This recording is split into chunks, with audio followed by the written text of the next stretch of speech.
So today we sit in the heart of Ghost Corner, about 3 kilometers from the Elim village, which is a Moravian mission station. So this is the Elim ward, very close proximity to Cape Agulhas. We're about 12 kilometers from the coast.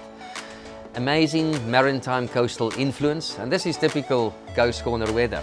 So we tried to pick Sauvignon Blanc this morning, but obviously you can see we had a little bit too much rain.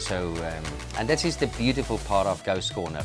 The terroir here is exceptional for Sauvignon Blanc specifically. You don't get any maximum temperatures of over 30 degrees down in Cape Agulhas. If there's one man that must get a lot of credit for what's happening down here, it's Francis Pratt.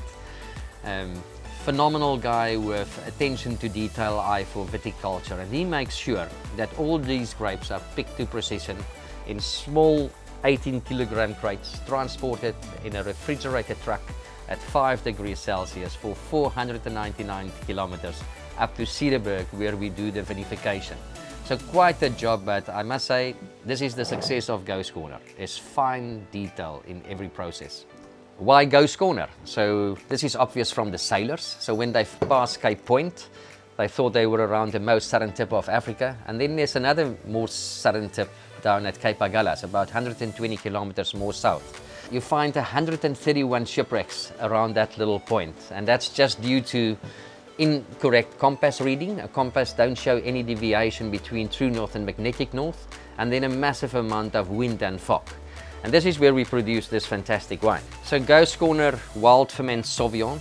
So wild ferment, it's easy to do it with a Chenin or a Chardonnay because they're non-aromatic varietals. But if you do it with Sauvignon Blanc, it's quite a tricky process. So a lot of small attention to detail throughout fermentation. So we use the natural yeast that's on the skins, on the stems, in the barrel to create this. So you ferment at very low temperatures and then keep it up to about 10 months in barrels.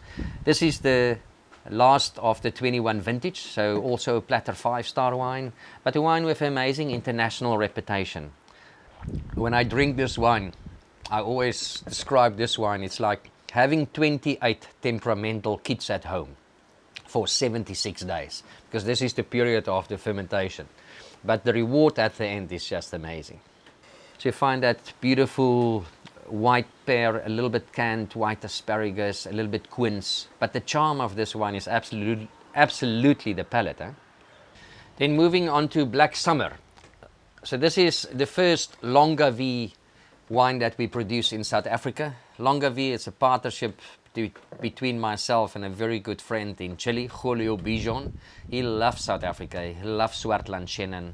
So we produce a Swartland Chenin and also a Picanierskloof Grenache. This is also a natural ferment wine, half of it fermented in cement, the other half in barrels. But what I love about this, it's a Swartland Chenin, but it got such beautiful purity, cleanness, got a little bit of that wet straw. Very polished wine. So this wine is mainly for export, so you don't find it in South Africa. But if you're really desperate, make contact with me. There's always a case or two available. Then the Bukettraube 2022, beautiful autumn wine. So fantastic with spicy food, curries, more mature cheeses. Cultivar basically died out completely around the world. There's just 42 hectares left on the planet. And this year we've planted another 4 hectares of Bukettraube, so we will have about 46 hectares. But spicy, in your face, beautiful, that delicate muscat, floral, peachy, apricot nose, and just gorgeous balance between sugar and acidity. Merlot-Shiraz. This is one of those wines that over-deliver tremendously price versus quality. It's a blend of 60% Merlot, 40% Shiraz. I always describe this wine, the success of the Cederberg Shiraz is actually the Merlot-Shiraz, because we produce everything to fit into the Cederberg Shiraz. So the Shiraz that we don't use in this wine that we've got, that's basically the heart of Cederberg on the reds. It's just going to the Merlot-Shiraz. So all in 3rd and 4th fill barrels for about 15 months.